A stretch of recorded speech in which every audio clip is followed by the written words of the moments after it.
नाज़रीन आदाब, आप देख रहे हैं उर्दू चैनल और मैं हूं आपका मेजबान मुख्तशिम एहतिशाम। पेश है आज की खास खबर।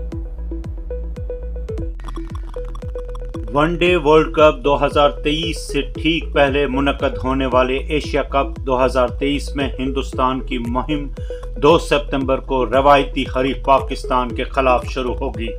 बुध को टूर्नामेंट के शेड्यूल का ऐलान करते हुए एशियन क्रिकेट काउंसिल ACC के सदर जे शाह ने कहा कि मुझे मर्दों के वनडे एशिया कप 2023 के शेड्यूल का ऐलान करते हुए बेहद खुशी हो रही है, जो कि इत्तेहाद और दोस्ती की अलामत है, जो बहुत सी कौमों को मुत्तहिद करता है।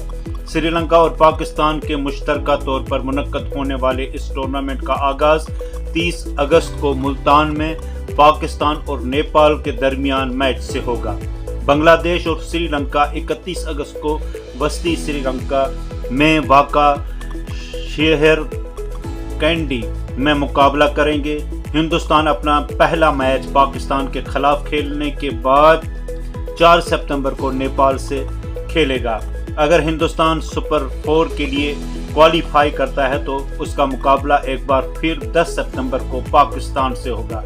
इसके अलावा सुपर 4 में हिंदुस्तान का मुकाबला श्रीलंका, बांग्लादेश और अफगानिस्तान की किसी भी 2 टीमों से होगा।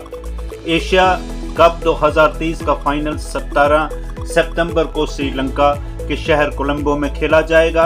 उसके तकरीबन 3 हफ्ते बाद 5 अक्टूबर को हिंदुस्तानी सरजमीन पर वर्ल्ड कप शुरू होगा। वाज़ा रहे कि एशिया कप 2023 पाकिस्तान में होने जा रहा था, लेकिन board of control for cricket in India BCCI की जानिब से टीम को पड़ोसी मुल्क भेजने से इनकार के बायस टूर्नामेंट का इनेकाद हाइब्रिड फॉर्मेट में मुनक्कद किया जा रहा है। उर्दू चैनल में आज बस इतना ही। अपने मेजबान मुख्तशिम एहतिशाम और उर्दू चैनल की पूरी टीम को दीजिए इजाजत। आप हमारा चैनल सब्सक्राइब करें, वीडियोस लाइक और शेयर करना न भूलें, कमेंट बॉक्स में अपने तासुरात से नवाजें और बेल आइकन भी जरूर क्लिक करें। खुदा हाफिज।